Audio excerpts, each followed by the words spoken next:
Ivoire TV.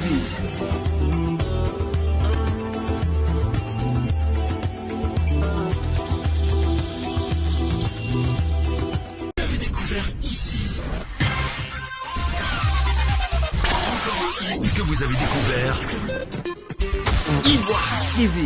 Ivoire TV.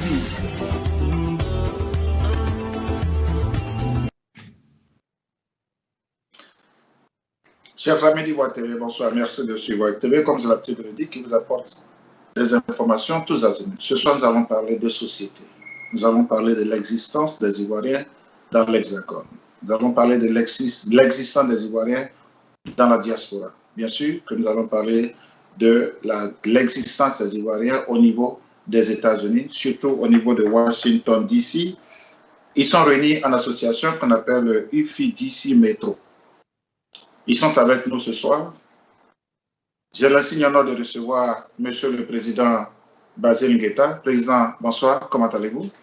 Bonsoir. Je voudrais rappeler que mon full name, c'est Jean-Basile. Bon, c'est vrai que les gens m'appellent, voilà. Donc, c'est Jean-Basile Nguetta. Vraiment, merci Germain de nous faire l'amitié de nous avoir sur ce plateau pour parler de l'UFI. Je voudrais saluer le président du conseil d'administration, je voudrais saluer M. Clément Nabo et dire que c'est une bonne opportunité et vraiment merci encore pour l'invitation.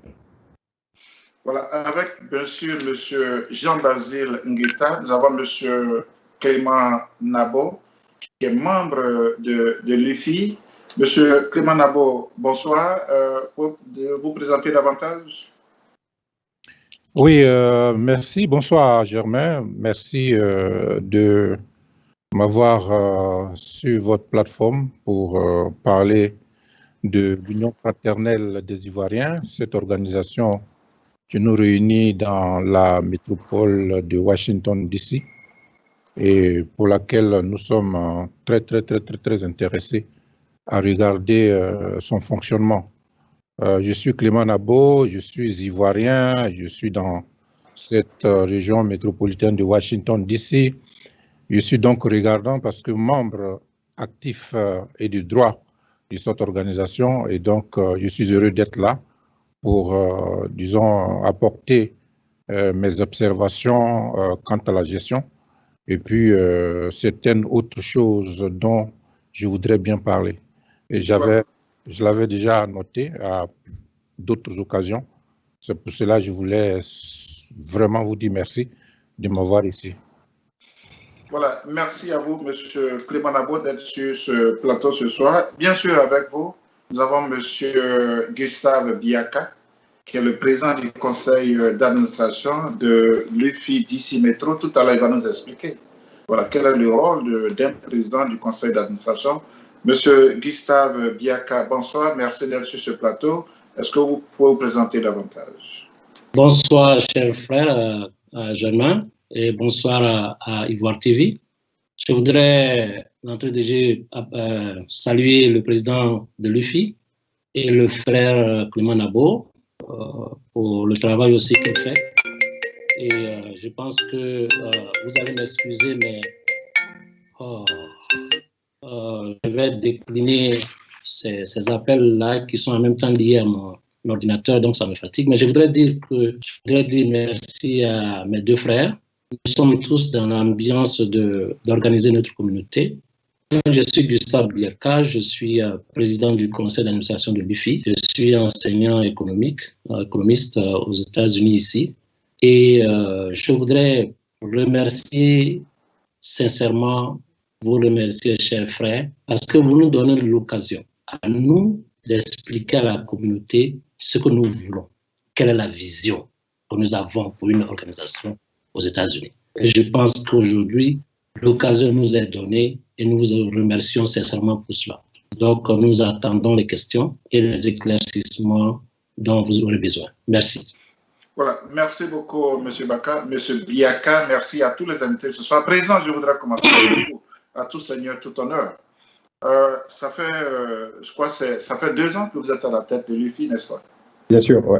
Voilà, depuis que vous êtes à la tête de l'UFI qui existe depuis avant votre arrivée, Vous concernant concrètement, dites-nous un peu, quel est votre bilan aujourd'hui? Qu'est-ce que vous avez fait concrètement?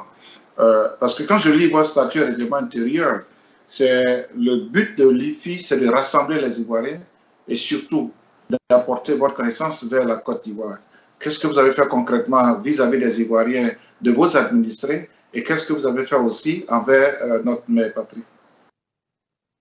Ben, vraiment merci pour, je vais dire une fois de plus, cette opportunité. Il faut dire que pour ceux qui connaissent vraiment l'UFI, c'est une organisation qui a sombré dans un coma profond pendant des années.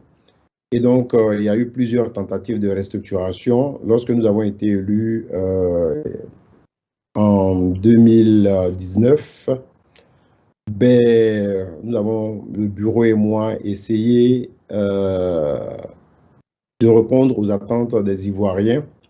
Alors donc, ce faisant, la chose qui nous tenait à cœur, c'est-à-dire qu'il fallait... nous avons une très forte population ici qui est, je veux dire, une population d'étudiants.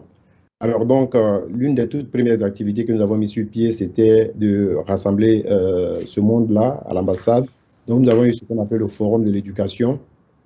On a fait venir des experts dans presque tous les domaines et on a essayé de donner des perspectives en termes d'éducation à nos jeunes frères, parce que leur encadrement nous tient à cœur. Donc, c'est quelque chose que nous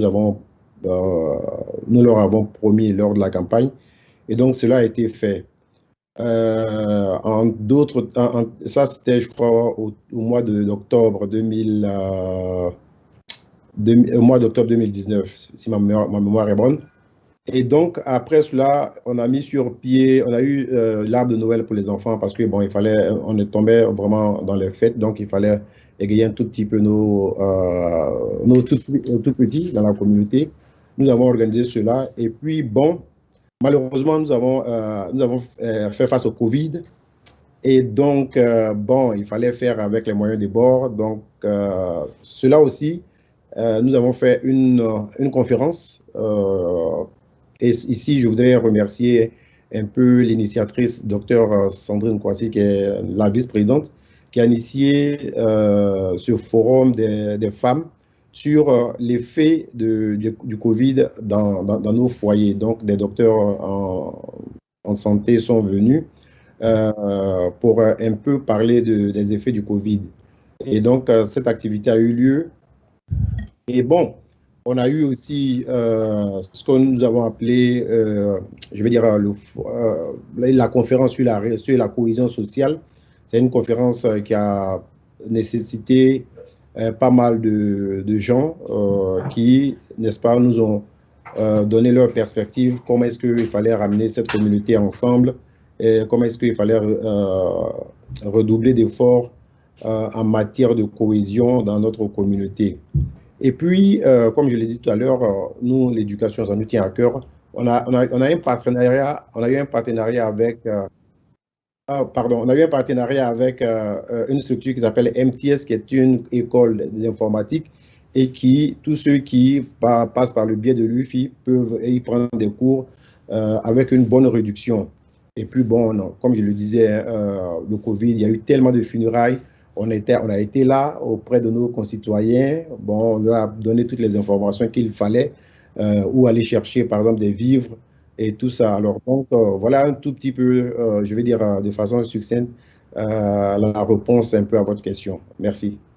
Alors, Monsieur le Président, je reste encore avec vous. Quel est véritablement le statut juridique de l'UFI? Aujourd'hui, l'UFI est une ONG. Et donc, lorsqu'elle est passée d'une organisation associative à l'ONG, lorsque le président du conseil d'administration qui est sur ce plateau m'a fait parvenir la lettre, je l'ai publiée de façon officielle. Et donc, l'UFI, juridiquement, aujourd'hui, est une ONG. Voilà. Monsieur Clément Nabo, vous êtes sur ce plateau en tant que membre de l'UFI, comme vous le disiez tout à l'heure. Mais nous avons vu beaucoup de vos posts, nous avons vu beaucoup de vos réactions. De manière très succincte, le président Jean Basile Nguetta nous a fait un peu un parterre de l'activité que l'UFI a menée sous ses ailes, sous sa coupole. Alors, M. Clément Nabo, quelle est votre réaction par rapport à ce que Monsieur le Président vient de dire tout à l'heure? Voilà. Ben, merci Germain. Une fois encore, hein, je voudrais te dire merci pour l'occasion que tu me donnes de dire aux Ivoiriens de la DMV les nombreuses observations constatées dans la gestion de cette organisation, ainsi que les mensonges sur la base desquels s'appuie le président du conseil, enfin celui qui se provaut du président du conseil d'administration, pour s'éterniser à la tête de cet organe, parce que le conseil d'administration est un organe de l'UFI. Tout à l'heure, il a dit, M. Basile Ngueta, que l'UFI est une ONG. Première observation, comment l'UFI devient une ONG? Parce que l'UFI, c'est une association au départ qui a des statuts, des tests, qui a des organes, qui a des instances de décision. Quel organe de décision, qui est là, parce que c'est l'Assemblée générale qui est l'organe suprême de l'UFI, est-ce que cette décision émane d'une Assemblée générale? Je voulais savoir quand est-ce que cette Assemblée générale s'est tenue et a décidé que l'UFI se transforme d'une association à une ONG. Ça, c'est un premier élément pour dire que, voyez-vous, cette façon de gérer crée véritablement des problèmes. Il a dit, M. Basile, que l'UFI était dans un coma profond. Pourquoi? Parce que l'organisation était mise en péril. Il n'y avait pas des statuts qui répondaient au nom de cette structure, au point que des problèmes sont intervenus. Et mieux, lorsque en 2019, il a été élu à l'issue de sa première assemblée générale qui a eu lieu le 23 novembre, la mission lui avait été confiée d'organiser en termes de textes réglementaires cette organisation pour éviter ces conflits auxquels nous avons assisté depuis longtemps. Voyez-vous? Alors, je voulais le dire parce que pour nous qui sommes ici aux États-Unis, c'est une chance. Voyez-vous, résider ici est une chance, travailler ici est une chance, aller à l'école c'est une chance. Et je crois que nous avons l'obligation de capitaliser toutes ces chances-là pour essayer de donner, disons, à nos parents back home ou à notre pays qui nous a tant donné ce que nous avons appris ici. C'est pour cela, moi j'ai un regard très méticuleux sur la gestion de l'UFI. L'UFI devrait répondre, disons, à cela, devrait être une plateforme qui répond à cela, c'est-à-dire qui réunit toutes ces compétences pour qu'elles soient mises à la disposition non seulement de nos parents, mais de notre pays. Nous sommes dans une organisation qui fonctionne comme ça, qui va comme ça. Et donc, cela nous interpelle. Monsieur Basile Ngueta, nous en reviendrons, mais ne respecte pas les statuts de cette organisation. Ma première question, c'est celle-ci. Quel organe qui a décidé la transformation de l'UFI en ONG?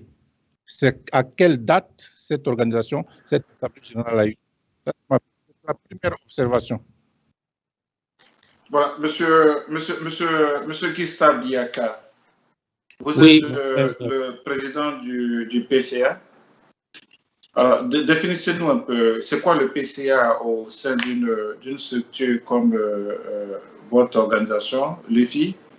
Et puis, je crois que tout à l'heure, vous avez été interpellé. Comment en êtes-vous arrivé au stade d'association à ONG?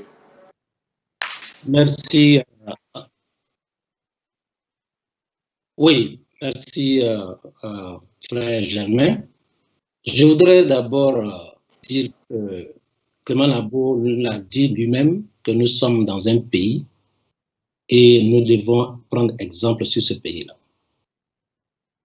Monsieur Clément Nabo, puisqu'il s'agit de moi, est passé 2 fois ici où je suis assis. Une première fois, il a organisé les élections avec Éric Baudelaire et Jeannette K. Une deuxième fois, c'est lui qui a créé le problème pour lequel on nous a appelés. Sans avoir un mandat, il a organisé une élection. La présidente qui avait mandat d'organiser l'élection est venue, elle allait chercher son pasteur pour venir organiser une élection. Donc, à la suite de la crise créée par Clément Nabo et le pasteur, l'ambassadeur nous a convoqués à une assemblée générale. Clément Nabo n'était pas à cette assemblée générale-là. Son groupe n'était pas là. Ils ne viennent que lorsqu'il y a problème. À cette assemblée générale, il faut que je sois court parce que j'ai 30 minutes.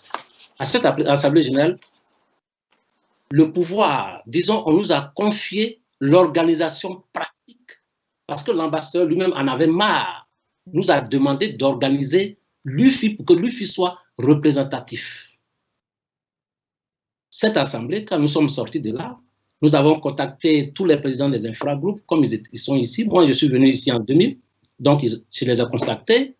Et tous m'ont dit que l'UFI n'est pas une organisation digne de ce nom et que je n'ai pas, ils veulent faire table rase.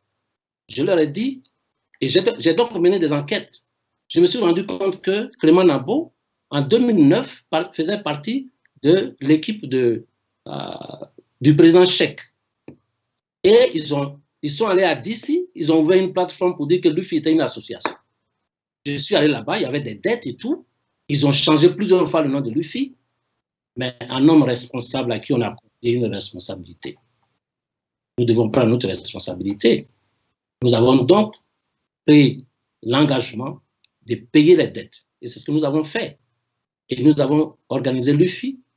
Nous avons organisé une élection, c'est-à-dire la crise est de 2011. La crise que Clément Nabo a créée, 2011, 2 présidents à l'UFI. Nous sommes battus avec des prêtres. Nous avons mis sur un comité de réconciliation. Ce comité de réconciliation, avec tout ce que cela comporte, nous a amenés en 2013. Nous pensions que nous avions atteint nos objectifs. Et nous avons donc organisé une élection qui a vu l'élection d'Éric Adjeb. De 2013 à 2016, Éric Adjeb ne nous a pas écoutés. Il a écouté les Clément Nabo. Nous sommes retombés au point de départ. Mon frère, devant cette structure qui n'avance pas, nous sommes dans un pays, nous devons faire quelque chose pour notre pays. Nous avons donc pris la décision, pendant 2 autres années, d'organiser complètement l'UFI. Et nous en avons posé la question aux Ivoiriens et à l'ambassadeur. Nous avons dit que nous ne pouvons pas être aux États-Unis avec une organisation qui se comporte comme une organisation du village, où des gens se lèvent quand un président est élu, Clément Nabo et son groupe, ils se lèvent, ils vont à cette réunion-là, et puis ils enlèvent le président. Ils ont enlevé la présidente de l'UFI, Jeannette K, et Modio, dans le même processus, parce qu'il n'y a pas de structure, il n'y a pas de règlement intérieur. Et la crise qui a sévi en 2011 était une crise de statut et règlement intérieur. Parce que Clément Nabo ne peut pas se lever comme ça dans une maison pour organiser une élection. Un pasteur ne peut pas se lever d'une maison, de son église pour venir organiser une élection. Donc nous avons pris nos responsabilités et nous avons mis sur pied un comité de rédaction des tests. D'accord? Donc je m'arrête là et je vais dire à la suite pourquoi nous sommes arrivés là. Oui, monsieur Biaka, je reste encore avec vous parce que la question spécifique que je posais, comment en êtes-vous arrivé là? Je veux dire, vous êtes parti de l'association en ONG. Monsieur Biaka, je reste encore avec vous. Vous avez interpellé monsieur Clément Nabo tout à l'heure de créer des instances bicéphales au niveau de l'UFI. Tout à l'heure, il va répondre avant que nous arrivions au président. Alors, monsieur Biaka, comment est-ce que vous êtes allé? Oui, ok, monsieur Ngueta, voilà. Bien voilà, sûr. donc, voilà, Et je voudrais... Monsieur Biaka, comment est-ce que vous êtes parti d'association en ONG? Nous sommes partis à une assemblée générale. Cette assemblée générale qui a eu lieu le 29 juin 2013. L'assemblée générale du 29 2013 a mandaté les textes que nous avons produits. Compte tenu de ça, nous avons fait une proposition de restructuration de notre association. Cette assemblée générale l'a approuvé. Elle a approuvé les tests et elle a approuvé le fait que désormais, puisque la crise est venue du fait qu'il n'y avait pas de vice-président et que quand Jeannette K a été chassée par le groupe de Clément Nabo, quelqu'un est venu, Clément Nabo est venu pour organiser une élection et Jeannette K elle-même elle est venue pour organiser. Nous avons donc créé un ticket, président et vice-président. Et donc, depuis ce jour, elle naît ce qu'on appelle un conseil d'administration. Le conseil d'administration, en ses points, en ses missions, c'est d'organiser, c'est de contrôler d'abord l'organisation, comment elle marche, de veiller sur l'application des tests, mais en même temps, de donner une vision à l'organisation. Donner une vision, ça veut dire programmer, être proactif, permettre à ce que l'organisation soit une organisation bien structurée, digne et responsable. Nous avons donc transformé une organisation qui était sur cette base des textes qui ont été amendés à une assemblée générale. Nous avons donc transformé le conseil d'administration qui est venu, s'est assis, et le conseil d'administration qui a pouvoir de donner une mission. Le conseil d'administration s'est assis et a dit non, nous ne pouvons pas être comme des villageois. Il faut une ONG, de telle sorte que s'il y a des gens, des cadres aujourd'hui, et c'est de ça que pourquoi je me bats, il faut que des jeunes viennent prendre la responsabilité pour transformer notre organisation. Une ONG, c'est dire quoi? Tout à l'heure, je vais vous donner tous les détails de cette ONG. Ça veut dire qu'aujourd'hui, nous pouvons aller chercher les moyens pour aider nos frères qui sont en Côte d'Ivoire, chercher des moyens, comme le disait le président, pour organiser, trouver des structures pour que les élèves qui viennent ici puissent avoir des bourses. C'est ça une organisation responsable. Créer une banque, créer une maison des Ivoiriens aux États-Unis, parce que nous sommes en DC. Des gens peuvent venir de partout, mais cela, on ne peut pas le faire avec une organisation comme au village. Et c'est pourquoi le conseil d'administration a pris cette décision-là en Assemblée. Alors, Président, je pense que je voudrais paraphraser un peu. Monsieur Clément Dabo aura le temps, je vais lui poser la même question tout à l'heure. Monsieur le Président du conseil d'administration a parlé d'un bicéphalisme au niveau de l'UFI. Alors, comment arriviez-vous à naviguer dans ce bicéphalisme? Tout à l'heure, vous avez fait le bilan de votre premier mandat. Nous allons faire aussi les perspectives. Mais comment arriviez-vous à naviguer dans ce bicéphalisme? Ben, il n'existe pas de bicéphalisme au niveau de l'UFI à ma connaissance. Moi, je suis le président du conseil, du bureau exécutif. Monsieur Gustave Biaka est le président du conseil d'administration. Alors, c'est deux organes différents qui fonctionnent. Et moi, je m'occupe vraiment de ce qui concerne le bureau, de nos actions sur le terrain. Eux, ils sont les garants de la bonne marche de l'association, je veux dire de l'UFI. Alors donc, il n'existe pas de bicéphalisme à l'UFI.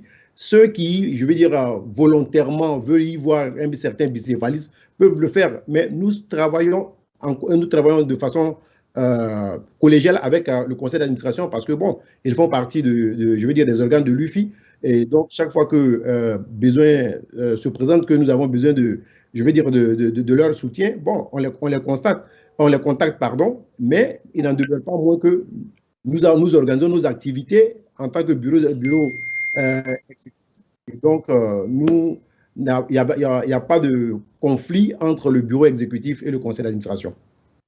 Voilà ce que il n'y a aucun...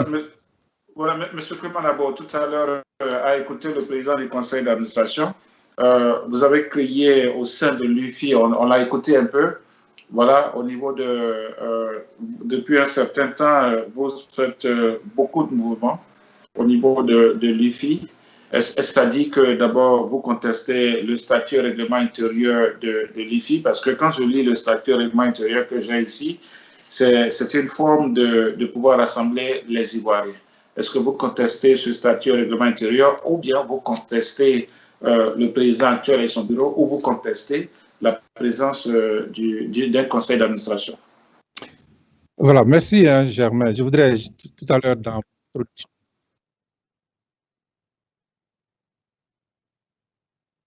voilà, oui, je le disais. D'abord, je conteste la violation des statuts et règlements intérieurs. Je ne conteste pas les règlements intérieurs, les statuts et règlements intérieurs. Je dis simplement que ce statut et règlement intérieur a des insuffisances et est à la base de beaucoup de difficultés, de problèmes qui sont connus au sein de la gestion courante de l'Union fraternelle des Ivoiriens. Ce que je relève d'abord au niveau du conseil d'administration, c'est que c'est un conseil d'administration qui est fort clos, dont le mandat a expiré depuis longtemps. M. Biaka se dit président du conseil d'administration, mais il a un mandat statutairement de 6 ans, disons de 3 ans renouvelable une fois, ça fait 8 ans qu'il est là. Donc, il n'est plus, disons, réglementairement autorisé à mener le conseil, à être président du conseil d'administration. Et si je vais aller encore plus loin, c'est un problème qui a été posé quand l'actuel président a été élu en 2019. La première assemblée générale qui a eu lieu a posé le problème du renouvellement du conseil d'administration. Je vais venir d'abord, je parle d'abord du conseil d'administration, j'en viendrai au bureau exécutif. Alors, la première assemblée générale qui a eu lieu a posé le problème du renouvellement du conseil d'administration parce qu'elle avait noté que M. Gustave Biaka était au terme de son mandat. Et donc, ce problème a été posé et le président lui-même, Basile Ngueta, puisque les textes disent pour renouveler le conseil d'administration, il faut que le président élu propose 3 personnalités qui vont être membres du bureau du conseil d'administration et que le conseil consultatif propose lui aussi 3 personnes qui vont siéger à ce conseil d'administration. Donc, pour moi, c'est un acte déjà qui prouve que le conseil d'administration doit être renouvelé dans la mesure où l'actuel président du conseil d'administration est fort clos dans son mandat. Alors, il s'est fait que les 3 membres qui ont été proposés par le conseil consultatif sont refusés par le président du conseil d'administration, M. Biaka, qui autorise la nomination des 3 nouveaux membres au sein du conseil d'administration. Ça veut dire quoi? Ça veut dire simplement que ces 3 nouveaux membres qui sont nommés dans le conseil d'administration, puisque le président du conseil d'administration est élu au sein des membres qui sont nommés dans cet organe. Et ils sont nommés par les différentes structures, comme je l'ai dit. Alors, sur cette base, la contestation que j'observe, c'est cela. Pourquoi M. Gustave Biaka s'éternise à la tête du conseil d'administration alors que son mandat est à terme et il a même pris, il y a eu même un acte de renouvellement par la nomination de 3 membres, 3 nouveaux membres. Ça, c'est un premier élément.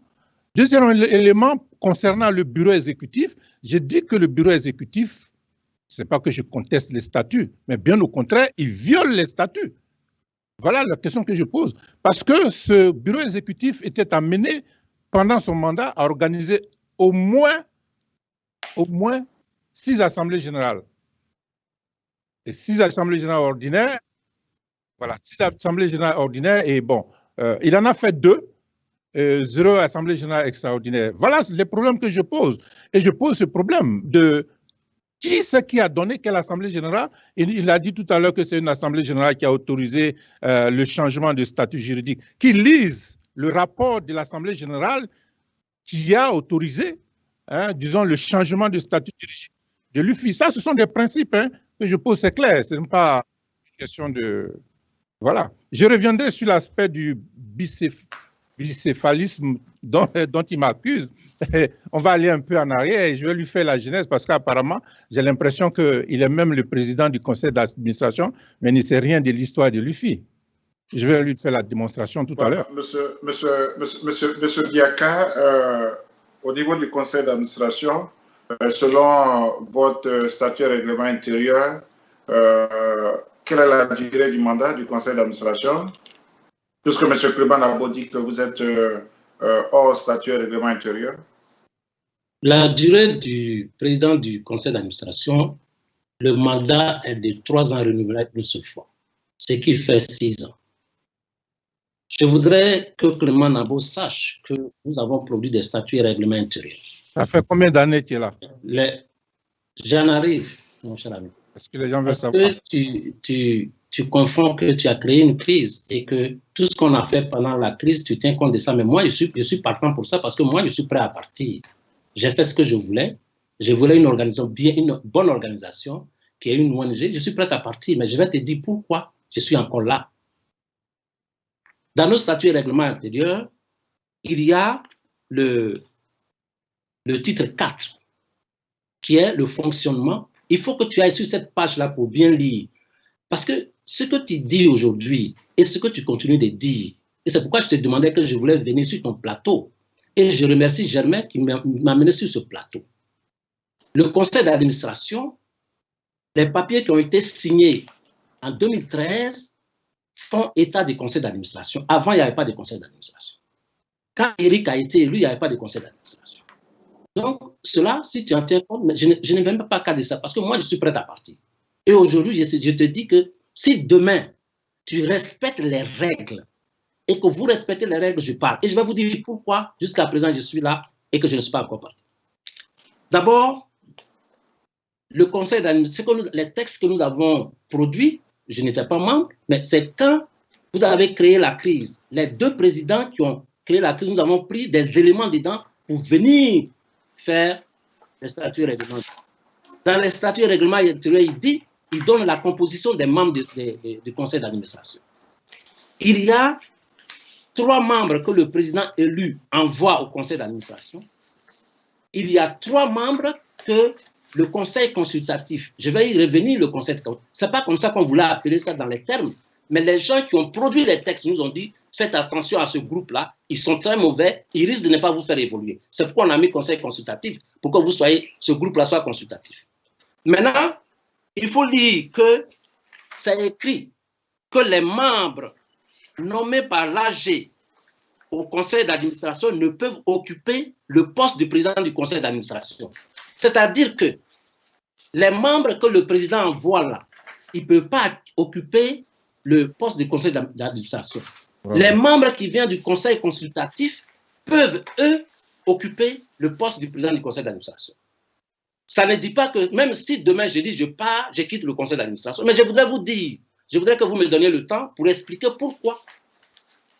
Jusqu'à présent, le président n'a pas pu avoir l'occasion d'avoir le conseil d'administration. Il y a eu vice de procédure. Et nous, aujourd'hui, nous avons une ONG. Cette ONG, si vous le savez, tout ce que nous allons faire, au moment où nous allons faire les taxes, il faut produire les documents. Et c'est ça, un organe qui se respecte. Le président, nous lui avons demandé de faire parvenir les 3 membres de son bureau. Et nous les avons envoyés. Nous avons demandé au président de faire venir les 3 membres que le conseil consultatif pouvait lui proposer. Le président nous a fait venir une liste de 3 membres. Sur cette liste, il y avait Paul Amon, Yaya Banga et Raphaël Agré. Notre première question, écoutez très bien, notre première question au conseil d'administration, à la réunion, nous avons dit, bon, nous sommes d'accord avec ça, nous voulons avoir le PV de la réunion qui fait que le conseil consultatif est mis sur pied, parce que le conseil doit être mis sur pied d'abord. À quel moment est-ce que le conseil consultatif a été mis sur pied? On n'a pas eu de PV. Deuxièmement, nous avons demandé à ce qu'un PV nous soit donné, ce PV qui dit qu'à une assemblée générale du conseil consultatif, il y a eu 3 membres qui ont été élus. On n'a pas eu ce PV. Nous avons 3e manquement, et plus grave. Manabo, tu es un syndicaliste. Vous envoyez des gens au conseil d'administration qui ne sont même pas membres, c'est-à-dire qu'ils n'ont même pas à payer leur droit d'adhésion. C'est une foutaise de notre communauté. S'il vous plaît, quittons la brousse. Comment vous pouvez envoyer des gens au conseil d'administration qui ne sont même pas membres de l'organisation?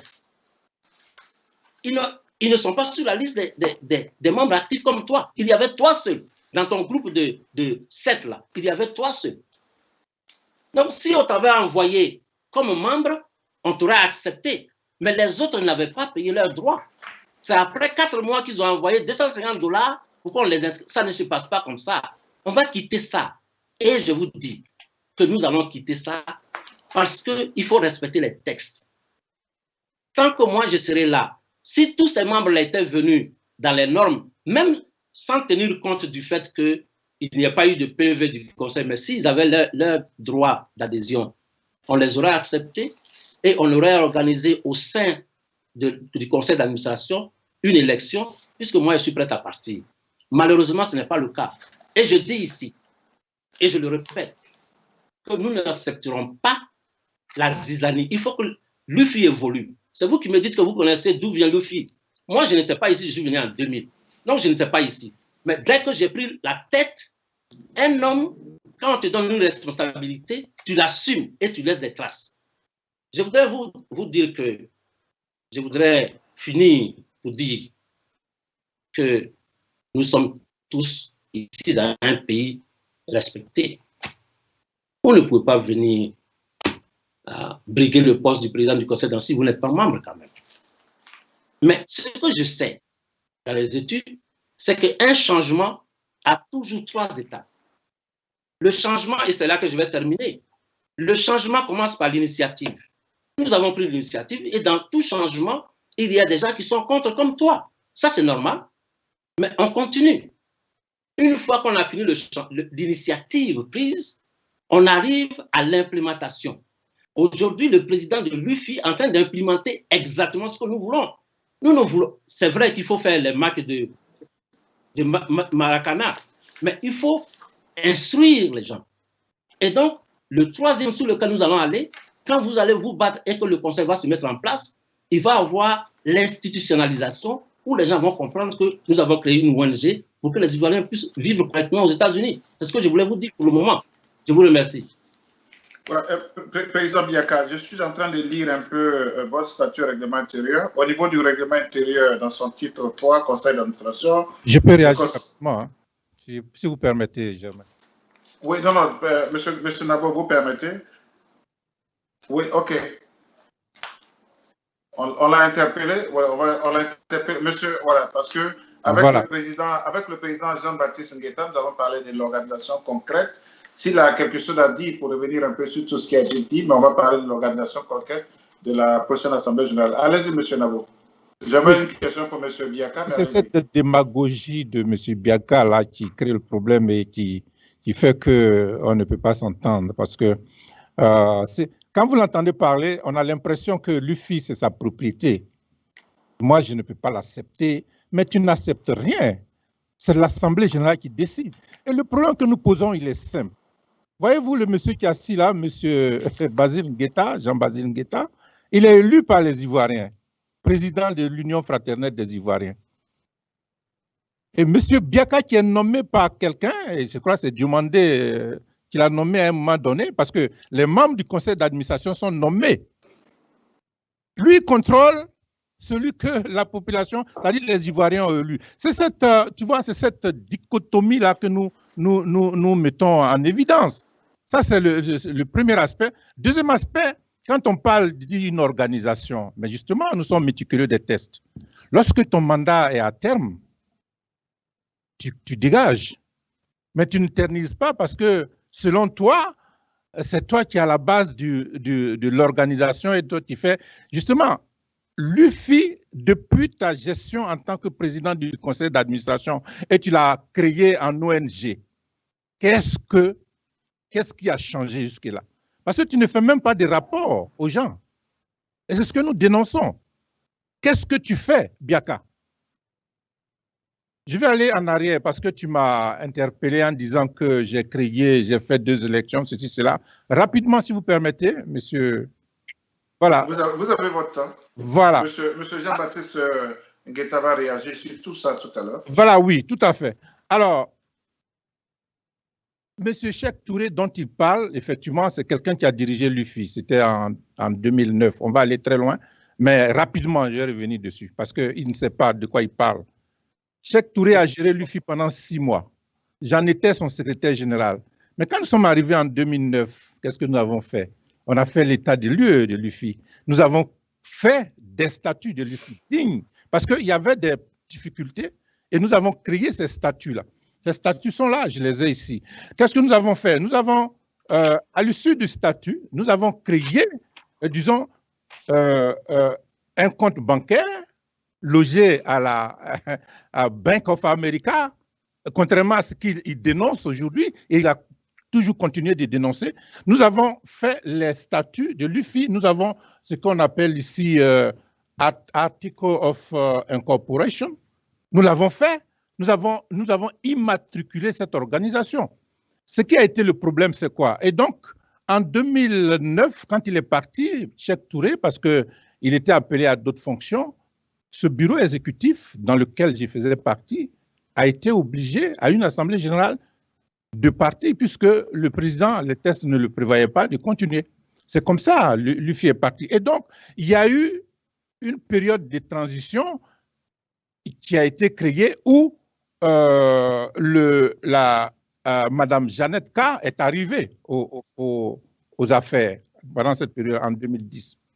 Qu'est-ce qui s'est passé? Dans sa gestion, elle a démissionné, contrairement à ce que Biaka dit, mais je suis aussi puissant pour faire partie des présidents de l'UFI, mais vraiment, elle a démissionné, elle a envoyé une lettre de démission qu'elle a adressée à l'ambassadeur, j'ai copie de cette lettre ici, où elle a, après un certain nombre de points, même M. Basile qui a été dans son bureau, et puis on a testé, elle a démissionné. Et donc, la période de transition a été créée. Et à l'époque, lorsque nous avons créé les tests, on n'avait pas parlé de conseil d'administration, on avait parlé de conseil d'administration de la transition. Un organe qui est juste créé au niveau de la transition pour organiser les élections, pour faire juste la transition. Et donc, après cette transition, donc, il y a eu des élections qui ont été organisées sur la base desquelles M. Diomandé Moussa et Guy Comédan ont participé et n'ont pas voulu, d'abord pour le premier, n'a pas voulu accepter les résultats et il s'est créé donc cette transition. À l'issue de cette transition qui a été créée, avec l'implication de l'ambassade et toute la communauté, on a terminé cette transition avec l'élection de M. Éric Baudelaire. Voilà. Et donc, l'élection de M. Éric Baudelaire était la phase qui mettait fin à toute cette période transitoire avec tous les problèmes qu'ils ont eu. C'est dans cette période-là, M. Biaka crée des nouveaux tests avec un nouveau conseil d'administration qui est taillé à sa veste, avec le conseil d'administration à sa veste, où il a la même mise sur la gestion de l'UFI. C'est ce que nous décrions. C'est ce que nous décrions. Et nous disons, puisque aujourd'hui son mandat est à terme, qu'il permette qu'un nouveau conseil d'administration puisse être mis en place pour que son rôle puisse jouer son rôle comme les tests le prévoient. Voilà. Merci beaucoup, monsieur Nabo. Monsieur Jean-Basile Ngueta, c'est vrai que... Monsieur Germain. Oui. Ok. J'aurais bien voulu, parce que ça fait un bout que... Nous sommes à un débat. Oui, bien sûr, nous sommes à un débat. Vous avez été interpellé. Parce que ça fait un bout quand même que M. Jean-Basile Ngueta n'a rien dit. Il n'a pas encore été, il n'est pas allé sur lui. Et M. Clément Nabo, je pense que vous prenez l'occasion. Parce que lui, il a une télévision. Et je lui ai maintes fois demandé que je vais aller sur sa télévision. Pour me donner l'occasion, je pense qu'il faut que les Ivoiriens comprennent. Moi, je lui ai maintes fois écrit que je veux venir sur sa télévision pour m'exprimer. Donc, vous me donnez l'occasion, quand il parle comme ça, il faut que je lui réponde. Parce que les Ivoiriens ont besoin de savoir ce qui se passe. Voilà. Bon, puisque le président n'a encore rien dit. Parce que, quand même, si on n'aime pas quelqu'un, il faut savoir. Monsieur Biaka, oui. je vous donne 2 minutes.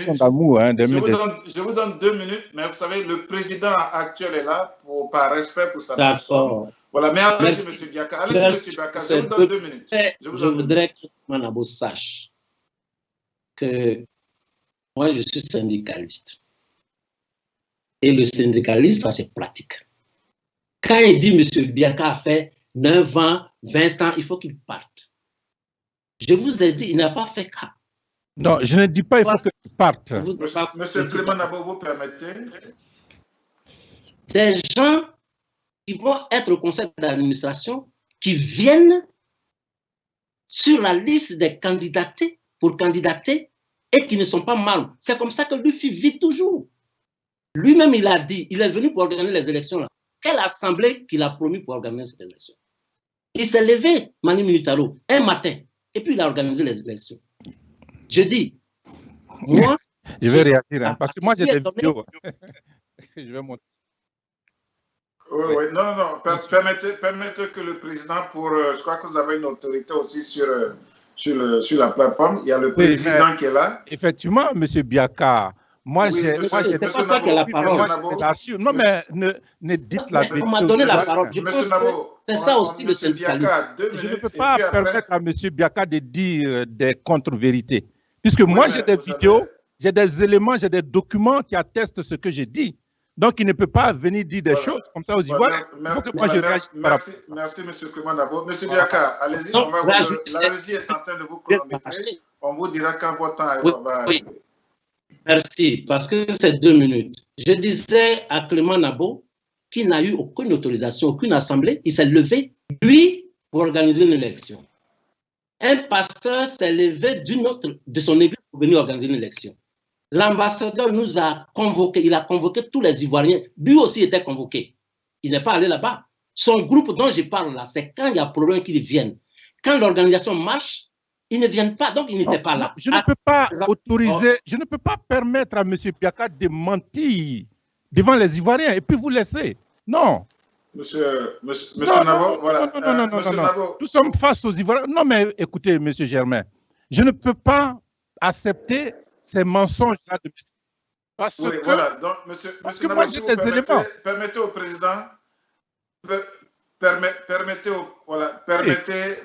président, vous savez, jusqu'à preuve du contraire, M. Jean-Basile Ngueta est le président de l'UFI. Voilà, c'est vrai que beaucoup de choses ont été dites. Il a pris la parole, mais 2 minutes, vous me les arrachez, c'est ça?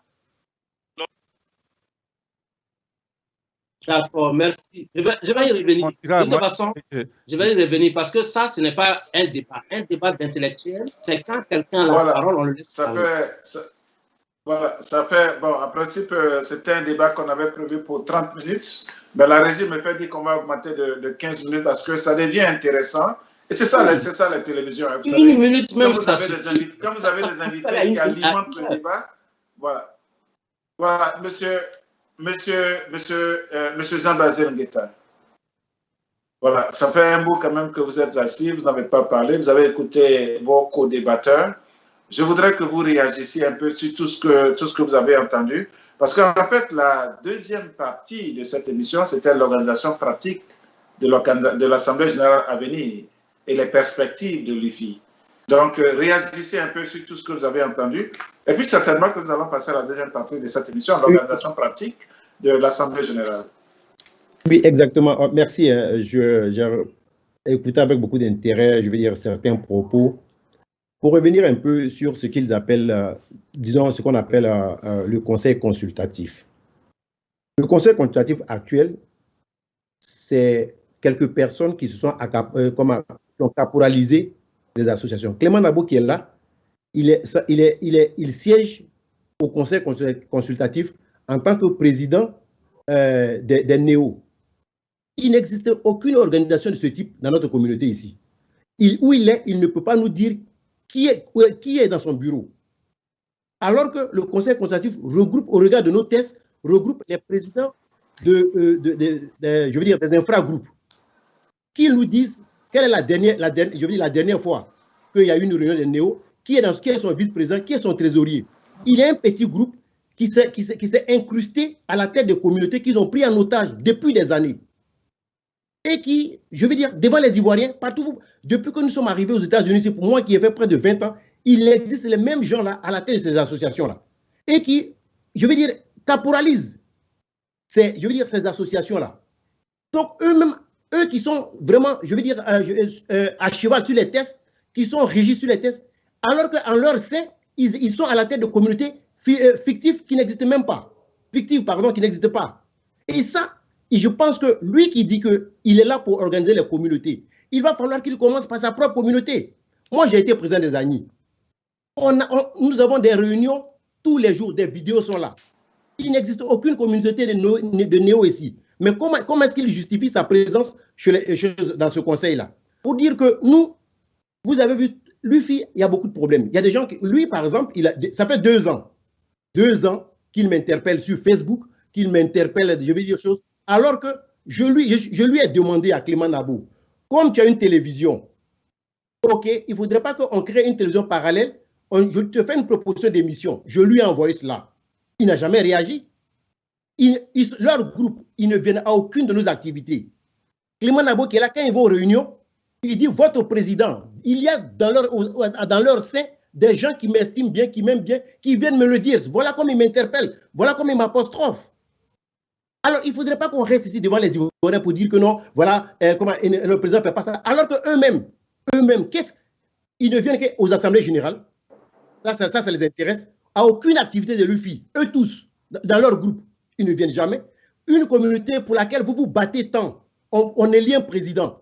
Moi, je ne souffre d'aucune légitimité, je n'ai pas de problème de légitimité ou bien de légalité. Quand on est parti à ces élections, Clément le sait, la différence de voix entre lui et moi, c'était près de 200 voix. Mais j'ai créé une plateforme qu'on appelle la conférence des leaders. Cette plateforme était pour faire des propositions concrètes dans la gestion de l'UFI. Voilà Clément qui est là. Il n'a fait aucune proposition. Tout ce qu'il fait, c'est de nous interpeller, tout ce qui est négatif. Mais à un moment donné, il faut sortir de cela. Moi, nous avons vraiment, depuis qu'il a commencé ses agissements, beaucoup de gens nous appellent. Heureusement que cette communauté vraiment a grandi et cette communauté nous regarde. Les gens nous ont dit, ils peuvent dire ce qu'ils veulent. Sur le terrain, on a délivré, on a fait ce qu'on pouvait en plein Covid. Et c'est pour cela que je leur dis, si tant est que c'est eux qui ont la solution à la communauté, les élections arrivent. On irait encore devant les élections, devant les Ivoiriens. Et lui, Clément Nabo, je lui dis, je vais le battre encore. Je lui fais cette promesse-là. Il est candidat, il est candidat, il a commencé à appeler les gens. Ça me revient. Je lui dis, il est candidat, je le bats encore. Ça, ce n'est pas un débat. S'il est candidat, je vais le battre. Il le sait. L'année dernière, il y a 2 ans, quand on partait, ils ont créé les mêmes problèmes. Les mêmes problèmes. Quel bateau n'ont pas mis dans mes roues? Au sorti des élections, ils ont vu ce qui s'est passé. Et cette fois-ci, alors qu'à cette époque, j'étais encore moins connu, ils ont surfé sur le fait que non, il est jeune, il n'est pas connu. Toutes sortes de, je veux dire, de contraintes pour pouvoir nous faire éliminer. Même quand j'ai payé mes $1000, ils ont dit que non, je n'ai pas payé. Mais je leur dis, les Ivoiriens veulent tourner sur la page des problèmes et regarder devant. Si vous voulez aider l'UFI, ce n'est pas en insultant les gens sur Facebook.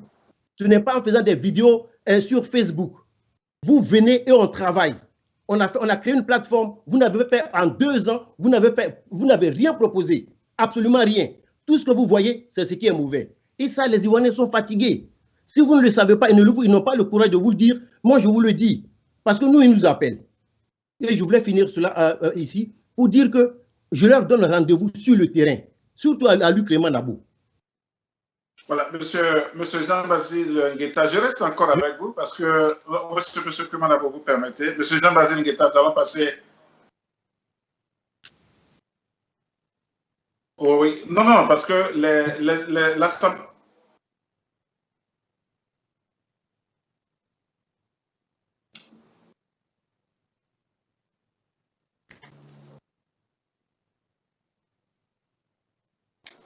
Non, oui, le débat maintenant, c'est de continuer, c'est la phase pratique de l'organisation de l'Assemblée générale. Je voulais répondre à Basile. Non, moi, il ne peut pas répondre parce que moi, j'avais la parole. Lui dit, autant les Ivoiriens l'appellent là. Monsieur Nabo, je pense que, voilà. Sur le terrain, c'est tout ce que je te demande. Voilà, je te verrai sur le terrain. Commence par respecter les tests d'abord. Non, je te verrai sur le terrain. Commence par respecter les tests d'abord. S'il vous plaît, moi, je suis ici, je voudrais qu'on se respecte. Président, tu n'as pas la présidence. Au départ de cette émission, j'avais dit et je me répète, ce sont des Ivoiriens qui se retrouvent, c'est l'UFI. L'UFI, c'est l'Union fraternelle des Ivoiriens, voilà, de DC. Donc, je pense que c'est moi qui vous ai invité parce que j'ai constaté qu'il y avait des problèmes en votre sein. C'était pour que nous en parlions. La première étape de cette émission, c'est je pense que nous l'avons épuisé. La deuxième étape, c'est véritablement l'organisation de l'Assemblée générale. Est-ce que vous êtes prêts à une Assemblée générale pour le samedi qui aura lieu juste dans quelques heures? Est-ce que vous êtes prêts? Et comment ça va s'organiser? Je pense que c'est la deuxième étape. Il a parlé de l'association des néo. Est-ce que je pourrais donner... Monsieur Clément Nabo, sinon, on ne finira pas. situation. Oui, sinon, on ne finira pas. Ouais, non, monsieur Nabo, on ne finira pas. Voilà, on ne finira pas. On va aller. C'était une émission qu'on avait prévue pour 30 minutes. Aller rapidement finir. Mais je crois que là, la régie me fait dire que la régie m'a accordé 15 autres minutes, 45 minutes. Nous allons passer à la phase pratique de l'organisation de l'Assemblée générale à venir. Je suis désolé si vous n'avez pas pu répondre à toutes vos questions. Mais je crois qu'il nous reste juste quelques minutes pour clore. Monsieur Jean-Bazil Ngueta, je reste avec vous. C'est vrai que M. Biaka veut parler, M. Nabo veut parler, mais M. Jean-Baptiste Ngueta, je reste avec vous. L'Assemblée générale, c'est pour le samedi à venir. Est-ce que vous avez aujourd'hui toutes les dispositions mises en place pour qu'elles se tiennent? Et dans quelle ambiance, à vous entendre ce soir, dans quelle ambiance cette Assemblée générale va se tenir juste dans quelques heures? Oui, Germain, cette Assemblée générale aura bel et bien lieu. Il y a 2 semaines, nous avons essayé de la voir. On n'a pas pu atteindre le quorum, donc malheureusement, ça n'a pas pu se tenir. Et donc, au regard de nos tests, il fallait reporter ça pour 2 semaines. Alors, ça va se tenir. Si éventuellement, je veux dire que pour quelques raisons que ce soit, on n'arrive pas à la tenir, bon, écoutez, nous aviserons et nous passerons, comme on appelle ça, le relais au conseil d'administration pour envoyer les Ivoiriens aux prochaines élections, comme ils l'ont fait il y a 2 ans. Mais pour dire que cette conférence, cette Assemblée générale aura lieu sur Zoom, vous imaginez aisément la raison. Nous ne pouvons pas aujourd'hui garantir la sécurité sanitaire des Ivoiriens dans une salle et les connaissant. Je veux dire que les gens, moi j'ai participé à plusieurs assemblées générales, et on va chercher les badauds partout, les gens viennent, et puis on fout, excusez-moi le langage, mais on fout vraiment le bordel dans la salle. Et cette fois-ci, nous voulons organiser les choses de sorte qu'il n'y a que les membres actifs, ceux qui ont au moins leur droit d'adhésion, qui puissent intervenir à ces je veux dire au cours de nos assemblées générales, comme le stipule, je veux dire, nos tests. Et pour leur dire que, au regard de nos tests, ce sont ceux-là qui sont habilités même à voter. Aujourd'hui, c'est environ une cinquantaine de personnes. Donc, quand nous allons à nos assemblées générales, et ça, c'est le changement. Et tous ceux qui sont réfractaires à ce changement-là, il faut qu'ils s'habituent. Parce qu'on ne peut plus venir. Et puis, bon, lorsqu'il y a des élections, on court toute la ville, on va chercher les gens partout. Et bon, l'UFI, après, ça devient l'affaire de peut-être 2 ou 3 personnes. C'est fini ça. Dans leur groupe, par exemple, je vais vous donner une information. Tous ceux qui ont voté pour eux, il n'existe aucun qui a payé sa carte de l'UFI. Alors que lorsque nous avons mis sur pied, je veux dire la conférence des leaders, qui regroupe tous les leaders de notre communauté, l'objectif était de nous appuyer sur ceux-là pour pouvoir délivrer notre, comment on appelle ça, notre message d'actions. Mais c'est eux-mêmes qui sont à la base du boycott. Ils s'organisent, ils disent des choses comme, écoutez, il y a beaucoup d'informations en leur sein que nous parviennent, on le sait. On ne les interpelle pas. Pour dire que cette réunion, elle aura bel et bien lieu. Les conclusions, nous allons les partager avec les Ivoiriens et nous allons amener les Ivoiriens aux élections. Parce que les Ivoiriens veulent tourner la page des palabres, des contestations, c'est-à-dire qu'un tel n'est pas légitime. Alors qu'eux-mêmes, ils sont combien? Il y a combien qui ont leur cas de l'UFI? Il y a combien qui viennent aux activités? Une communauté ne peut pas vous intéresser seulement juste après 2 ans. Si moi, je sais faire quelque chose, j'apporte mon savoir aux gens. Moi, je ne veux pas, je veux dire, tomber dans un satisfait BA, même si on n'a pas pu faire des choses. Dites à Clément Nabo qui est là, depuis qu'il a fait une vidéo pour dire que mais ces gens-là, au moins, ils ont réussi au moins une seule chose. Il n'existe aucune vidéo où même il a apprécié quelque chose qu'on a fait. Toutes ces vidéos, tout ce que nous avons, c'est mauvais. Attendez. En 2 ans, tout ce que nous avons fait, tout est mauvais. Mais ce n'est pas juste. Lorsque vous voulez avoir un regard critique sur des gens et que vous voulez que les gens vous prennent au sérieux, vraiment, il faut pouvoir être objectif dans vos critiques. Et c'est pour cela que les vidéos à la con qu'ils produisent, personne ne commente ces vidéos-là. Allez-y voir sur YouTube. Allez-y voir. Aucun Ivoirien ne réagit parce que les Ivoiriens veulent tourner sa page. Et c'est pour cela que moi, je voulais vraiment saluer la morale, vraiment la grandeur d'esprit de tous ces Ivoiriens qui nous appellent et qui nous disent, écoutez, ces gens sont dépassés. Malheureusement, ils sont encore en train de se battre pour une reconnaissance communautaire. Et cette reconnaissance, elle ne viendra pas tant qu'ils vont se comporter comme cela, dans le déniement et dans le dénigrement. Voilà, merci beaucoup, Président. Monsieur Nabo, l'Assemblée générale, comme je viens de te dire, c'est dans quelques heures. Dans quel esprit allez-vous à cette Assemblée et quelle est l'ambiance qui va y prévaloir? Vous voyez très bien l'esprit dans lequel cette Assemblée va avoir lieu, avec ces propos de personnes qui pensent qu'ils sont les premiers sur la Terre. Et elle ne pourra pas avoir lieu. D'abord, je ne sais pas, je comprends difficilement que M. Basile Nguetta, qui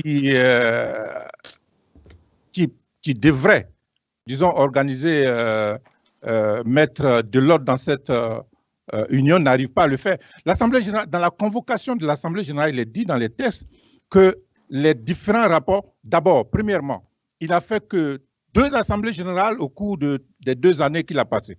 Il trouve que c'est normal, parce que c'est la Covid alors, il trouve que c'est normal. Mais l'élégance aurait voulu qu'au moins il informe les membres. Il n'existe pas de disposition transitoire par rapport au Covid. 2 tests sont mieux là-dessus. Il n'existe pas de disposition transitoire par rapport à une telle situation. Monsieur le Président, vous permettez, ça, tu dois le savoir. Monsieur le Président, l'élégance aurait voulu Monsieur Nabo, allez-y. pour dire que cette Assemblée générale qui devait avoir lieu tel jour n'aura pas lieu parce que, voilà les raisons que nous proposons. Il en avait 6 comme proposé par les textes. Il a ignoré tout cela. Deuxièmement, lorsqu'on convoque une Assemblée générale de fin de mandat, les textes le disent. Je n'ai pas le temps de lire ces textes-là, mais au moins les rapports moraux et financiers qui doivent être présentés aux membres sont envoyés dans les documents de convocation pour que les membres aient au moins l'occasion de jeter un regard sur ces rapports avant de les apprécier et de les discuter. Cela n'est pas fait dans toutes les assemblées générales. La deuxième, il en a fait 2. Dans toutes les assemblées générales, c'est comme ça se fait.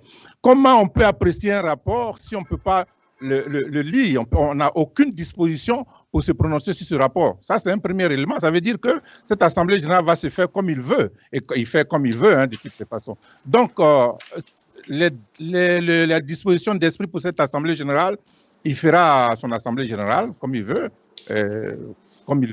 Et il a si bien dit, il va donner la transition à son parrain qui va gérer la transition, qui va aller aux élections. C'est cela, c'est comme ça que ça va se passer. Et donc, il le fera comme il veut. Ben, nous, en tout cas, cela ne nous concerne pas. Je voulais relever cet équivoque, hein, parce qu'il dit que j'ai un groupe auquel j'appartiens et que je viens à toutes les assemblées générales, mais c'est pas, il ne me connaît pas, M. Basile Nguetta.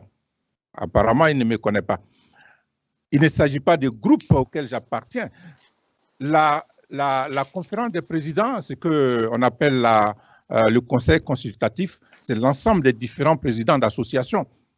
Hein? Cette organisation, c'est aussi un organe de l'UFI, mais qu'il permette à cet organe-là de jouer pleinement son rôle. Mais il ne permet pas. Donc, cet organe, il est figuratif.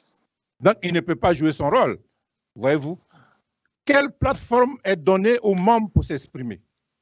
Et puis, Basile soit un peu franc, parce que quand il dit que j'ai une plateforme et que je refuse de l'appeler pour vraiment, c'est dommage. C'est dommage, parce que nous avons offert nos services à l'UFI dans ce cadre-là. Mais ce n'est pas ça qui est le plus important. Le plus important, c'est que, et je reviens sur ces points-là, premièrement, M. Gustave Biaka n'est plus le président du conseil d'administration, son mandat est fort clos. Le bureau exécutif, il viole les statuts, et ça, je le maintiens, je le dis, c'est ça, si la convocation n'est pas refaite pour que les éléments qui doivent contenir la convocation, les éléments que la convocation doit prendre en compte pour inviter les gens à l'Assemblée générale ne sont pas faits avant le samedi, ben, moi, je n'y participerai pas. Merci beaucoup, M. Nabo. Monsieur Biaka, je voudrais lire votre statut en son titre 4 qui dit organisation, fonctionnement, attribution. La section 2 dit conseil d'administration. Et la mission du conseil d'administration dit ceci. Le conseil d'administration est l'organe de contrôle et de surveillance de la mise en œuvre de la vision de l'UFI d'ici métro. Le conseil d'administration est chargé de s'assurer du respect par le bureau exécutif des textes régissant l'association et le conseil d'administration est l'organe de prévention et de règlement des conflits. Donc, vous avez un titre arbitraire ici. Voilà, nous avons deux frères qui sont sur ce plateau avec des visions différentes. Vous, en tant qu'arbitre, dans quelle optique comptez-vous organiser cette Assemblée générale à venir qui aura lieu dans quelques heures? Merci, Iba TV. Je pense que vous m'avez, plusieurs fois j'ai été interpellé, mais vous ne voulez pas que j'aille là-bas. Je voulais tout simplement dire que... OK.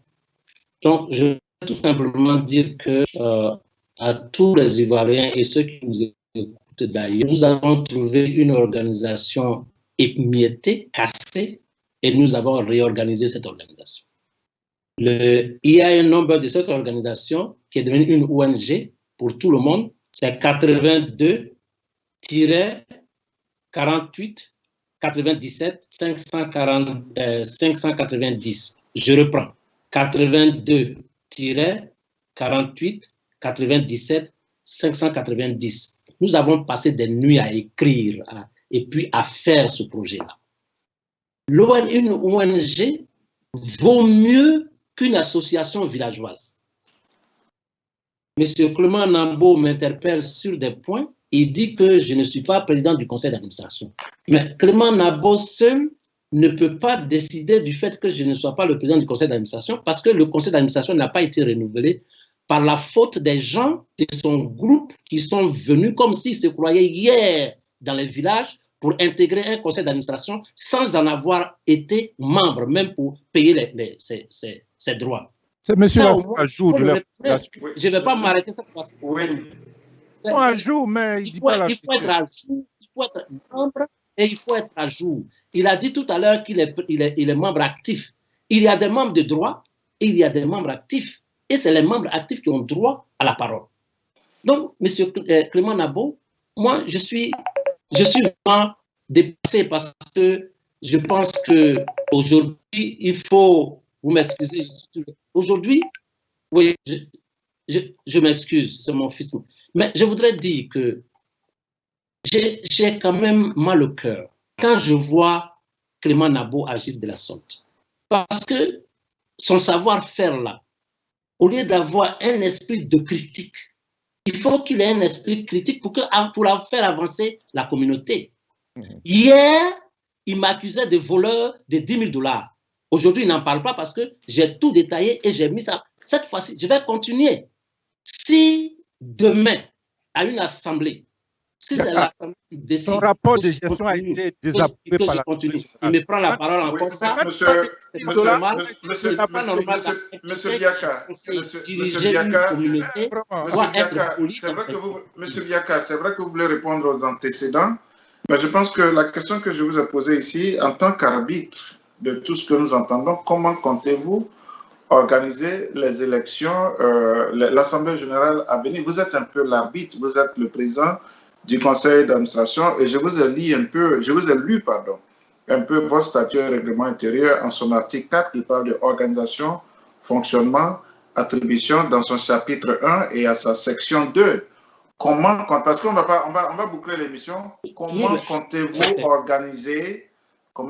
organiser l'Assemblée générale à venir et dans quel auspice, dans quelle ambiance pour que, selon votre statut et règlement intérieur que j'ai en main ici, les Ivoiriens d'ici, de votre agglomération, puissent s'entendre, puissent s'entraider et, comme vous l'avez si bien dit, puissent aussi aider les Ivoiriens de la Côte d'Ivoire. C'est la question que je vous ai posée. On ne va pas revenir sur ce qui a été dit. Voilà. Comment comptez-vous en tant qu'arbitre? C'est l'organe de prévention et de règlement des conflits, mais nous ne voulons pas de conflits. C'est l'organe qui est chargé aussi de voir si les textes sont respectés. Nous avons quitté, comme je vous l'ai dit, nous sommes dans une organisation et cette organisation prévoit qu'à une assemblée générale, seuls les membres actifs ont droit de vote. Seuls les membres actifs ont le droit de prendre la parole. Nous avons, dans cette association, dans ce nouvel environnement, nous avons des membres qui se sont acquittés de leur cotisation. Donc, ils sont membres. C'est ceux-là qui vont assister à l'Assemblée. Et c'est ceux-là qui auront droit au vote. Donc, moi, je pense que, comme je vous l'ai dit tout à l'heure, c'est difficile un changement. Il faut qu'on y aille. Et donc, moi, en tant qu'arbitre, j'appelle les Ivoiriens à venir à cette Assemblée. Une Assemblée, c'est le président qui convoque l'Assemblée. Nous, au conseil d'administration, nous sommes tout simplement là. Je vous ai dit tout à l'heure, Clément Nabo, chaque fois qu'il parle, il dit Biaka, Biaka, mais j'ai un conseil qui décide. Ce n'est pas moi qui décide, c'est le conseil qui décide. J'étais à une réunion tout à l'heure, voilà pourquoi on a retardé, et c'est les décisions qui se prennent. Mais moi, je suis le président, donc c'est moi qui suis indexé et je le prends. Cette Assemblée générale, comme l'a dit le président, a été d'abord une première fois convoquée dans les normes. Et le quorum n'a pas été atteint, parce qu'il faut 2/3 des membres. Le quorum n'avait pas été atteint, on va à une seconde Assemblée générale. Que le quorum soit atteint ou pas, cette Assemblée va avoir lieu. À cette Assemblée de prendre des mandats, quel est l'objectif? L'objectif de cette Assemblée, c'est de mettre sur pied un comité électoral. On n'a pas voulu que le conseil d'administration mette sur pied un comité électoral. Le président met sur pied un comité électoral pour que nous, on soit, en même temps, on contrôle si tout est dans les normes. Et à cette Assemblée, il doit faire son bilan moral et financier. Il va le faire. Et on va à cette Assemblée. Et si le bilan est accepté ou s'il n'est pas, ça c'est l'Assemblée qui décide. Mais moi, je pense que l'Assemblée aura bel et bien lieu. C'est une Assemblée légale et elle doit avoir lieu. Ce n'est pas parce que des gens n'apprécient pas certaines choses que... Et je voudrais dire à mon frère Clément Nabopou, pour sincèrement lui dire, moi je suis, chaque fois qu'il fait son émission, quelquefois, je pense que un journaliste, c'est celui qui va aux nouvelles. Ce n'est pas celui qui dit ce qu'il pense. Parce que le journalisme, là, c'est un métier. Il a certaines fois, il est arrivé là-bas, mais il faut qu'il apprenne le métier. Parce que quand, sur ces vidéos, il insulte les gens, il fait... Mon frère, aux États-Unis, là, moi, je peux déposer plainte Clément Nabo. Demain, je peux gagner ce procès. Mais je dis qu'il faut qu'on aille vers une organisation pratique et bien organisée. Donc, je voudrais lui dire son savoir-faire là. Il faut qu'il mette à la disposition de l'UFI. Vraiment, mon frère, s'il te plaît, quitte l'esprit de critique. Viens pour qu'on puisse faire un changement au niveau de notre association. Tu as des qualités, il faut que tu mettes ça à la disposition que tout le temps, parce que tu deviens ridicule au Dieu déjà. S'il te plaît, je te demande pardon aussi devant tout le monde aujourd'hui. Viens pour qu'on travaille et donne des idées clairement. Si tu as des idées, appelle le président. Il faut m'appeler, mais il ne faut pas insulter les gens sur les réseaux sociaux. Voilà, merci beaucoup, M. Biaka. Nous allons clore cette émission. M. Clément Nabo, je vous pose juste une question, c'est oui ou non. Êtes-vous candidat aux élections présidentielles à venir? Oui ou non? Non, je ne peux pas répondre. Non, M. Clément Nabo, vous n'avez pas élaboré, c'est oui ou non? Je ne peux pas répondre, Germain Kwasi, à cette question. Vous n'êtes pas encore sûr. Vous n'êtes pas encore sûr. Je voudrais relever, si vous permettez. Non, M. Clément Nabo, nous allons clore cette émission parce que, voilà, nous allons aller du tic au tac. Et puis, donc, je vous ai posé une question. Est-ce que... Oui, mais non, mais vous savez juste... Vous avez dit que je le président Jean-Baptiste Ngueta n'a pratiquement... Voilà, Jean-Basile, pardon. J'ai dit Jean-Baptiste, autant pour moi. Jean-Basile Ngueta, elle a été toujours quoi? Il vous a écouté. Donc, je pense qu'on va clore cette émission. Si d'aventure, après peut-être l'Assemblée générale, on peut revenir et puis peut-être discuter, encore on va le faire. Parce que, voilà, c'était une émission qui était prévue pour 30 minutes. On est à 1 heure du temps déjà. Alors, M. Clément Nabo, est-ce que oui ou non, vous êtes candidat? Monsieur Germain Kwasi, je voudrais, si vous permettez, parce que je suis interpellé par les deux. Vous voyez, vous organisez une émission, mais je suis à... Bon, après en même temps que je dois répondre à l'autre, il faut que je réponde à l'un. Donc, oui, mais la régie va chronométrer, on vous donne 3 minutes et puis après on va clore l'émission. Parce que c'était prévu pour 30 minutes, on est à 1 heure du temps. Voilà. Et chacun de nous aura un mot de fin? Donc, vous répondez à ma question et puis votre mot de fin, voilà. Vous avez 3 minutes pour tout ça. Êtes-vous candidat? Et puis voilà, tout le temps, parce qu'on va aller au-delà de 1 heure du temps. Et vous savez, ce genre d'émission, en 30 minutes, ça serait beaucoup suivi. Voilà, dans notre esprit, c'était prévu pour 30 minutes, on a 1 heure du temps. Non, je suis candidat, je ne répondrai pas à cette question, si vous permettez. C'est votre droit. Voilà, si vous permettez, je ne pourrais pas répondre à cette question. Je voudrais simplement dire que merci, puisque vous me donnez 3 minutes pour mon mot de fin. Merci pour l'occasion que vous me donnez de dire mon mot de fin. Je voulais relever que j'ai été accusé de part et d'autre. Il y a beaucoup de choses qui ont été dites, mais je voulais relever rapidement que l'UFI d'ici Métro, par rapport à l'élection qui a eu lieu l'année dernière, en 2019, c'est environ 500 personnes, 500 Ivoiriens qui sont sortis pour aller voter. Ça, c'est la population. Si aujourd'hui, on se réclame d'avoir 45, ça veut dire que, bien qu'on dise que les Ivoiriens nous écoutent et qu'ils nous appellent, ça ne reflète pas cette population des Ivoiriens de la région métropolitaine de Washington, D.C. Je voulais le relever. Et donc, qu'on ne se blague pas en croyant que les Ivoiriens nous suivent ou qu'ils écoutent ce qu'on dit, mais l'organisation, elle doit être faite. Et nous y tenons. Nous voulons que cette UFI-là soit bien organisée et que cela part d'abord par le respect des textes qu'on se donne. Le respect des textes qu'on se donne. Monsieur Basile Ngueta, je crois que son leadership a été à porter ses limites, on l'a vu, à porter ses limites, tant bien même qu'ils disent que les Ivoiriens l'écoutent, il a transformé ceci, cela, on ne le voit pas. Et moi, je le dirais en ce qui concerne les textes. Et je crois que l'UFI aujourd'hui est dans une période où, une phase où, je le disais dans l'un de mes propos, je crois qu'il faut passer à une autre étape. Parce que organiser les funérailles, être là pour se présenter aux funérailles, ce n'est pas ça le rôle que l'UFI doit jouer. Donc, si c'est cela, moi je pense qu'il faut penser à une autre structure qui pourrait véritablement répondre aux intérêts des Ivoiriens et nous y réfléchissons, nous y pensons.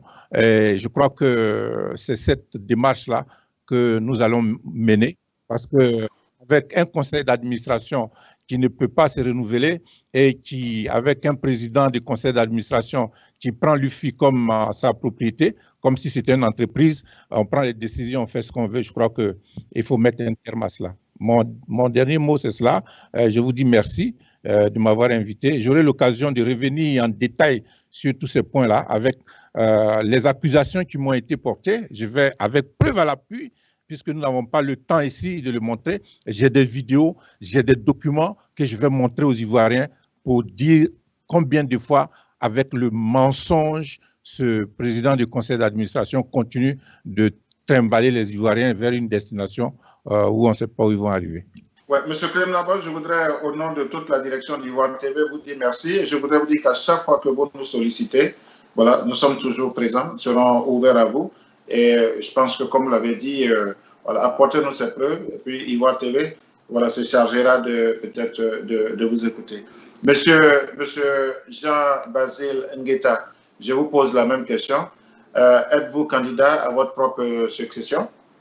Oui, moi, je l'ai déjà dit, je veux dire, il y a peut-être 3 semaines, effectivement. Et puis, en même temps, votre mot de fin. Voilà. Alors, donc, les Ivoiriens le savent.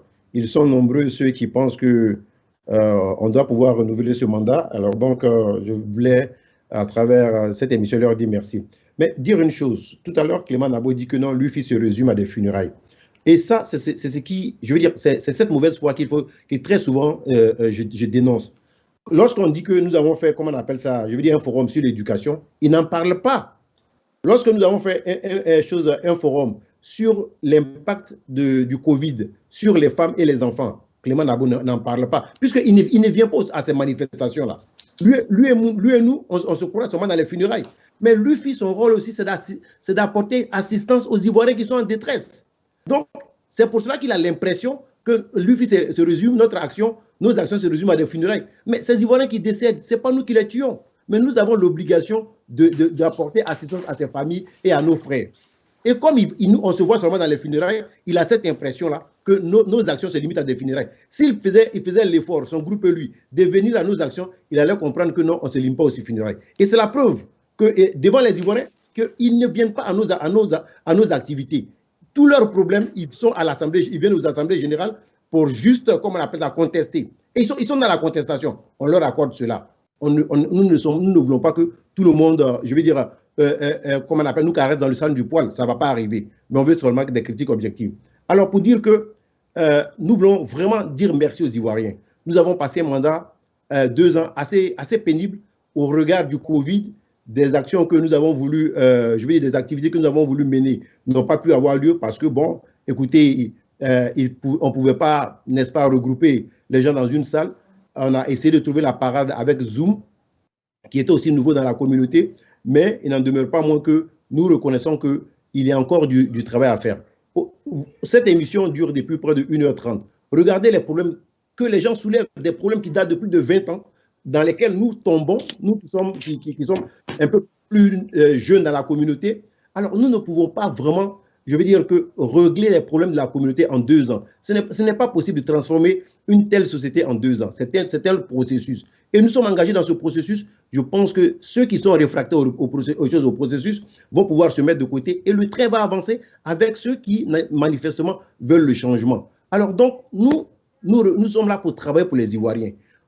Ceux qui sont dans la critique, comme les Clément Nabo, restent dans la critique. Le temps viendra, moi j'ai attendu 2 ans pour le retrouver sur un plateau, pour lui donner comme on appelle, la réponse.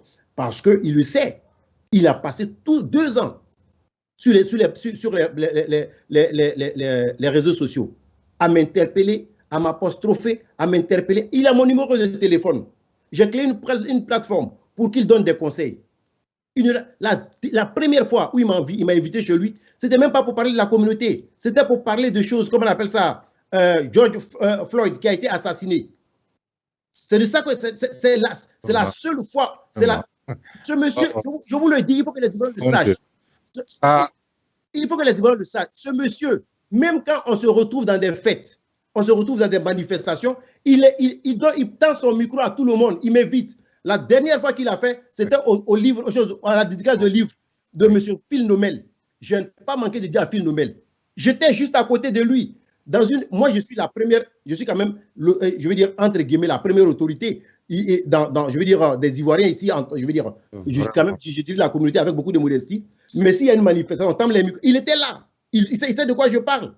Il m'invite quand il a le micro, il m'invite. Voilà, merci, Président. Je veux dénoncer ce comportement. Il faut que les Ivoiriens sachent qui est Clément Nabo. Merci, Président. Pendant tout mon mandat, voici comment il s'est comporté avec moi. Et aujourd'hui, l'occasion m'est donnée de dire aux Ivoiriens comment il s'est comporté avec moi pendant tout ce mandat. Il était dans la critique, il forme des petits groupes, comment on appelle ça, pour m'apostropher. Il ne le dit même pas, il ne reconnaît même pas que je suis président. Il dit votre président. Je le lui ai dit une fois. Il est assis là, je le lui ai dit. Voilà. Merci, Président. Moi, je ne suis pas votre président des Ivoiriens. Que ça plaise à Clément Nabo ou pas. Voilà. Merci, Président. Merci, Monsieur le Président du Conseil d'administration. Vous êtes sur ce plateau en tant que... quand je lis votre statut au règlement intérieur, vous avez un rôle d'arbitre. Vous avez écouté nos 2 invités.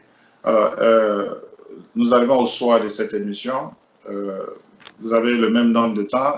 Votre mot de fin. Merci. Je pense que tout à l'heure, vous m'avez dit que je pouvais un peu utiliser de ce temps-là, puisque j'avais été... Vous avez 3 minutes. C'est à vous maintenant de gérer ces 3 minutes pour clore l'émission. Après vous, on va clore l'émission. Alors, moi, je pense que d'abord, avant que je ne remercie cette émission qui m'a donné le temps de dire aux Ivoiriens exactement ce qui se passe et ce que Clément Nabo fait, je pense que c'est une occasion. Tout à l'heure, je vais revenir à lui. Mais il parle de cette vidéo qu'il a. C'est lui qui crée les vidéos, c'est lui qui met les numéros. Nous, on ne sait pas faire les vidéos. Mais moi, je peux prendre mon téléphone et faire des vidéos, mais ce n'est pas ça l'objectif d'une communauté. J'interpelle ici Clément Nabo, comme on le dit là, quand il va à des manifestations avec sa caméra, il nous trie. Il prend les gens qui peuvent interroger. Ce n'est pas comme ça. Le journaliste, c'est un métier. My God. Le journaliste, c'est un métier. Moi, je suis enseignant et je suis professeur de maths. Il y a des déontologies. Il faut les respecter. Moi, je voudrais ici dire à Clément Nabo que notre génération-là, on a échoué. Une organisation depuis 1990 qui n'avance pas. Nous avons transformé ça en une ONG. Laissons la place au jeu. À un groupe de 7 personnes qui ont pris la communauté en otage. Les jeunes refusent de venir à cause de ces personnes-là. Ils font, quand il y avait les présidents et qu'il n'y avait pas de loi, ils viennent à une assemblée, ils s'appellent, ils viennent, et puis ils font démissionner les présidents. C'est fini. N'importe quoi. Aujourd'hui, oui, c'est être poli de dire à quelqu'un à l'antenne n'importe quoi. Mais tu mens, ça. Oui, monsieur Nabo, vous permettez. Monsieur Nabo, il faut quand même être poli. C'était pas le but de cette émission. C'était pas le but de cette émission, monsieur Nabo. Monsieur Biaka, allez-y. Tu m'as insulté sur Facebook pendant longtemps, je n'ai rien dit. Aujourd'hui, l'occasion nous est donnée parce que tu fuis. Tu me fuis au débat. Je suis là aujourd'hui, il ne faut pas me dire n'importe quoi. Donne les preuves. Moi, au moins, j'ai créé une ONG et je te donne le numéro. Tu as fait quoi pendant tes 3 ans que tu as été à ma place? Tu n'as rien fait. Aujourd'hui, je te dis, s'il te plaît, invitons les jeunes. Dans ton groupe, là, il y avait des jeunes qui étaient bien dynamiques. Il faut les faire venir. Ils ont disparu. Où ils sont partis? Il faut les faire venir. C'est ceux-là qu'on a besoin. Mais nous, là, on a échoué. Il n'y a rien, parce qu'on ne peut pas retourner à un conseil des sages. Ça n'existe pas aux États-Unis. Aux États-Unis, il n'y a pas une association avec un conseil des sages. Ça n'existe pas. Nous sommes dans la dynamique de redynamisation. Je voudrais donc que tu saches, mon frère, que moi, je ne suis pas contre toi. Au contraire, toi, tu ne veux pas, quand tu vois mon ordre, mais moi, je ne veux pas. Je suis fier de toi. Tu as fait une télévision et ça marche. Je pense qu'il faut mettre cette télévision-là à la disposition des Ivoiriens. Parce que ta télévision n'est pas suivie à cause de ce que tu fais. Moi, je voudrais aujourd'hui profiter de cette opportunité pour dire merci au président de l'UFI. Je sais que le Covid a été très difficile pour lui, mais il est dans le sens de ce que nous voulons. Il faut des forums pour que les gens apprennent. Il faut qu'on quitte le village. Donc, avec ces forums, je pense que je lui souhaite bonne chance s'il veut se représenter. À mon frère Clément Nabo, je voudrais te dire, si j'étais offensé pendant cette émission, je voudrais te présenter des excuses, mais je pense qu'il faut que vraiment tu aies au moins, tu balances ton esprit critique avec ton esprit de critique, où tu critiques à tout moment sans faire des propositions. À tous, aux Ivoiriens qui nous écoutent, quand on va vous faire passer que je suis là depuis des années, je ne suis pas là depuis des années. Il y a eu une crise que Clément Nabo a créée avec un pasteur. Je suis venu, j'ai fini de régler la crise, et c'est seulement après cela qu'on a mis sur pied le conseil d'administration. Et je suis devant tout le monde. Je dis que je suis prêt à partir. Mais je ne peux pas partir tant qu'il y a des gens qui sont dépassés et qui veulent prendre la communauté en otage. Ils disent qu'ils vont créer une autre association. Allez-y, créez votre association. Les jeunes vont venir à l'UFI. Nous sommes prêts à aider les jeunes. Moi, si demain, dans la légalité, les gens viennent pour entrer au conseil d'administration, pour briguer le poste de président du conseil d'administration, et que le président est élu, je me retire. Je voudrais tout simplement dire aux Ivoiriens qui nous écoutent et à tout le monde que j'ai apprécié cette émission parce qu'elle m'a donné l'occasion de dire ce que nous avons fait, le conseil d'administration et moi, nous avons créé une ONG. Il faut que les gens aillent pour savoir ce que c'est qu'une ONG. Ouais. Allez-y pour savoir ce que c'est qu'une ONG. C'est un grand pas. Merci beaucoup, M. Biaka. Donc, je vous laisse là et à bientôt. Voilà. Merci beaucoup, M. Biaka. Chers amis d'Ivoire TV, bien sûr que nous avons décidé un jour de venir en aventure. Et ici aux États-Unis, nous savons tous, il y a des Ivoiriens au niveau de New York qui sont regroupés en association. Et il y a des Ivoiriens aussi au niveau de Washington, D.C., Maryland et Virginie qui sont regroupés en association. Et c'est ceux-là que je reçois ce soir, en l'occurrence M. Jean-Basile Ngueta, qui est le président de l'UFI, qui est en fait l'Union fraternelle des Ivoiriens de Washington, de Maryland, de DC et de Virginie. Et puis, bien sûr, avec M. Jean-Bazile Ngueta, nous avions M. Gustave Biaka, qui est le président du conseil d'administration de cette personne morale. Et puis, avec mes deux invités, nous avions aussi M. Clément Nabo, qui est membre de cette organisation et qui, tout à l'heure, il n'a pas dit s'il va se présenter ou pas, mais je crois qu'il a un regard très critique sur cet organisme. Bonsoir, monsieur, dormez bien. Et puis, pourquoi pas, comme je le disais tout à l'heure, à chaque fois que vous aurez besoin de Ivoire TV, sachez que nous sommes ici pour vous. C'est vous qui faites Ivoire TV. Sans vous, nous n'allons pas exister. N'hésitez pas à nous contacter si d'aventure vous voulez que nous créions encore cette plateforme pour discuter de la vie sociale des Ivoiriens ici aux États-Unis, où que vous soyez. Merci de votre temps ce soir. Merci de vos propos. Et puis, pourquoi pas, que vive l'IFI et que cette Assemblée générale à venir se passe dans de bonnes conditions, surtout pour renforcer le tissu social des Ivoiriens vivant ici aux États-Unis. Vous avez servi d'exemple. Merci, bonsoir. Et puis, nous prenons rendez-vous pour la prochaine. Merci à vous. Ivoire TV. Voilà, merci beaucoup.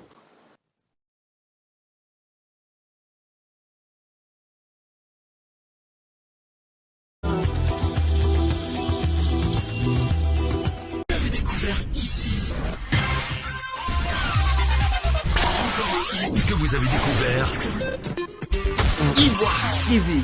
Ivoire TV.